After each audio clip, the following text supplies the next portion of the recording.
This morning's shooting at Roosevelt High School not only raised questions about safety for students. It also raised questions about the troubled teens who are Hawaii's runaways. KITV4's Paul Drews joining us now with our continuing coverage. Calling police to arrest a runaway, like the student at Roosevelt High School, may sound like an unusual event, but it's an all-too-common occurrence here in Hawaii. I understand that the Honolulu police do more than 3,000 arrests per year for runaway behavior. Running away is considered a status offense and is just one of a number of so-called crimes teenagers can be arrested for. Others include truancy, curfew violations, and even a category known as being beyond parental control. Judith Clark with the Hawaii Youth Services Network says runaways typically are troubled by major family problems, things like domestic violence, physical, emotional, or sexual abuse. But the teens are not usually troublemakers.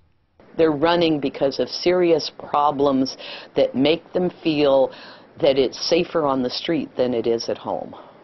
And that's a very sad thing. When you look at our criminal histories of these kids, the number of kids that are committing violent felonies against people, even those are very serious. So the numbers are very, very low. Most of our kids are involved in misdemeanor behavior. Currently, about 700 runaways are helped by services statewide, but the actual number of runaways on our streets could be much higher. So efforts are underway to reach kids in schools and other places to encourage them to seek help before they're forced to run away from their problems.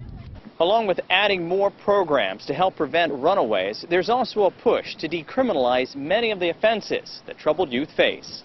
Truancy and running away is a social issue, not a criminal issue. And so what we need to look at is how do we keep these kids out of court? Because as soon as you start to appear in court, again, you're caught in a system that's hard to get out of.